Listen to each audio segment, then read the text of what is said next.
آخرت کا بھی ہو سکتا ہے۔ سر یہ کوشچن عمران صاحب نے پوچھا ہے، آصف بن برخیہ کے بارے میں یہ فرمان ہے کہ ہم نے انہیں کتاب کا علم دیا، قرآن تو اس وقت اترا نہیں تھا، تو یہ کون سی کتاب ہے جس کا علم تھا، اور کیا اس کتاب کا علم کس کس کو دیا جاتا ہے؟ بات یہ ہے کہ جہاں تک زمین پہ اتارنے کی بات ہے تو یہ کیونکہ سلیمان علیہ السلام کے زمانے کی بات ہے، اس وقت تک صحائف ابراہیم، صحائف نوح اور دیگر صحائف آ چکے تھے، مگر پروردگار عالم جب کتاب کی بات کرتا ہے تو اللہ قرآن میں یہ بھی کہہ رہا ہے کہ جس میں ہم نے سب کا سب کچھ لکھا ہوا ہے وہ بڑی کتاب ہمارے پاس لوح محفوظ پہ محفوظ ہے۔ تو یہ وہ کتاب ہے جو رب العزت کے پاس لوح محفوظ پر محفوظ ہے، جس میں تمام چیزیں درج ہیں، اس کو کتاب مبین بھی کہتے ہیں۔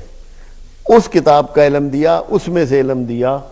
قرآن تو بعد میں اترا ہے، بعد میں نازل ہوا ہے، تو وہ ہے کتاب جس میں اللہ نے سب کا سب کچھ لکھا ہوا ہے۔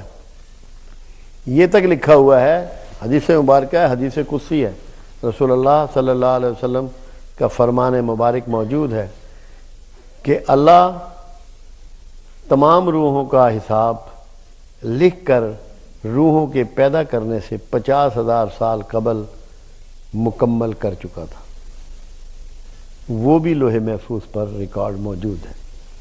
تو اس کتاب مبین کا علم عطا کیا گیا آصف بن برقیہ کو، کہ جنہوں نے وہیں دربار میں بیٹھے ہوئے تخت بلقیس، اب یہ کوئی قرآن کی بات ہے، کوئی کہانی نہیں ہے، اس کو منگوا لیا۔ تو وہ کتاب قرآن نہیں تھی، وہ کتاب لوح محفوظ پہ آج بھی محفوظ ہے۔ یہ بھی ہے کہ یہ کوئی خاص بندے ہوتے ہیں جن کو یہ علم عطا کیا جاتا ہے؟ ہر وہ بندہ خاص ہوتا ہے جس کو اللہ اپنے لیے خاص کر لے، اور اس کے لیے اس نے نشانی بتائی۔ جب شیطان سے مکالمہ ہوا اور شیطان نے کہا کہ اے پروردگار، میں تیرے بندوں کے راستے میں بیٹھوں گا، انہیں دائیں سے بائیں سے آگے سے پیچھے سے گھیروں گا، تو اللہ نے کہا جو میرے خالص بندے ہیں تو ان کا کچھ بھی نہ بگاڑ سکے گا۔ تو یہ اللہ کے وہ خالص بندے ہوتے ہیں، اور خالص سے مراد کیا ہے؟ جو اللہ کو پوچھتے ہیں، اس کی عبادت کرتے ہیں، اس کی فرما برداری کرتے ہیں بغیر کسی غرض کے، یہ وہ لوگ ہوتے ہیں۔ خالص اخلاص والے بندے کو کہا جاتا ہے، یعنی کوئی غرض نہیں ہوتی مگر اللہ سے محبت کرتے ہیں، اللہ کی فرما برداری کرتے ہیں۔